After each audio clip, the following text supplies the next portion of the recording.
I've had several people ask me why are Seventh-day Adventists so paranoid, uh, and it's this paranoid schizophrenic attitude they have that everybody's against them. Well, they do have a logical answer for this. And if you'll bear with me, I think you will agree with them that they have every right to be paranoid. Now, you remember they teach that in 1844, Jesus entered into the most holy place in heaven and began the work of atonement. Now, then, would you believe then that somebody went back and changed the Bible to dispute that? You can find it especially in Hebrews 8 and 9 and other places in Hebrews where it actually says that upon his ascension, Jesus sat down at the right hand of the Father having completed the atonement.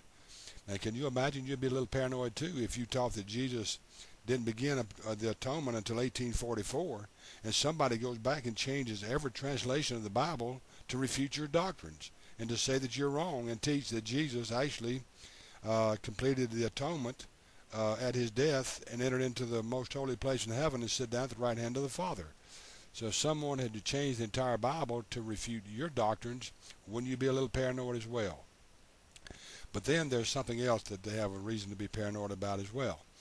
They take the starting point of the 490 years of prophecy in Daniel and beginning in 457 BC and ended in 34 AD.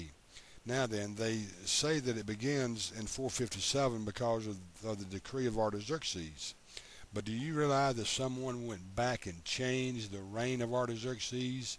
So in his seventh year, rather than it being 457, his seventh year was actually 458, which means that that prophecy, if they're using Artaxerxes' date, would have been 458 and not 457, and thrown everything they had off by a year. Now, you'd be a little paranoid too if somebody went back and changed all of history to do that. And then somebody had the audacity to come out with, no, it really wasn't 457, it was 445, and gives a very good argument, Sir Robert Anderson in The Coming Prince. So you would be a little paranoid too if here you were teaching that the beginning date was 457, and somebody goes back and changes the reign of Artaxerxes, and in the seventh year would now be 458 rather than 457. And then somebody came up with a theory, no, it's not 457, it's actually 445. But it gets a little worse. They say that the death of Jesus was actually in 31 AD. But yet they give no historical proof of this, nothing whatsoever. They don't document it in any way. I guess they just assume that everybody believed that Jesus died in 31 AD.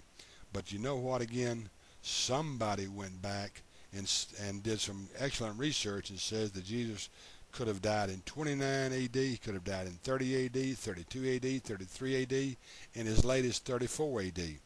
So here they are with no historical documents or proof whatsoever to show that Jesus died in 31, and somebody has the audacity to go back and throw up the controversy where he could have died in one of 3 or 4 different years. So wouldn't you be a little paranoid too if somebody had gone back and did that to you to reflect that you may actually be wrong in what you're teaching?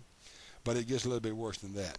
They say that the 490 years of Daniel's prophecy ended in 34 AD with the death of the Saint Stephen. Somebody went back and totally wiped out those records. You know, the Seventh-day Adventists give absolutely no proof whatsoever that Stephen died in 34 AD. They just throw it out there. And maybe they had proof at one time and didn't think they needed to show it, but somebody went back and totally erased the record of Stephen's death in 34 AD. Now, wouldn't you be a little paranoid too if something, I guess it may have been the Jesuit priest, the Catholic Church, the government, or a combination of all three, went back and just totally changed history, changed the Bible, and in some places just totally just destroyed records altogether in order to refute the doctrines of the Seventh-day Adventist Church. So they have a little right to be paranoid. Wouldn't you think so? But again, you know, they teach that Jesus is Michael the Archangel, and they use one of their support verses as Jude chapter 9. But something else happened here that makes them paranoid too, and you've got to have some kind of thinking along their way about this and how they think about it.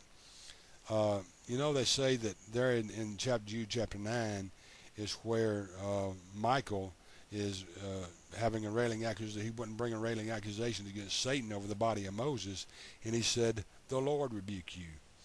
Now, did you realize that somebody went back into the Bible and made Jesus Lord? So it refutes their teaching that Jesus and Michael are the same. You see, if Jesus is Lord, then Michael is calling upon the Lord, who is Jesus, to rebuke Satan. So Michael could in no way could be Jesus, because Michael is calling upon the Lord is Jesus, and how in the world can, what is he doing, calling upon himself? So it totally refutes the fact that Michael and Jesus are the same being. But somebody went back and had their audacity to go back to the Bible and make Jesus Lord. Now, wouldn't you be paranoid too if somebody had gone back and totally changed the Bible, changed history, or totally destroyed history to refute your teachings? You'd be a little paranoid too. I would be if somebody went back and destroyed all the writings of the Catholic Church to make it look like something that is not. So I think we need to cut them a little slack on their paranoid schizophrenic behavior, because according to this video and what I brought out, they have good reason to be paranoid. Until next time, this has been Golly saying God bless.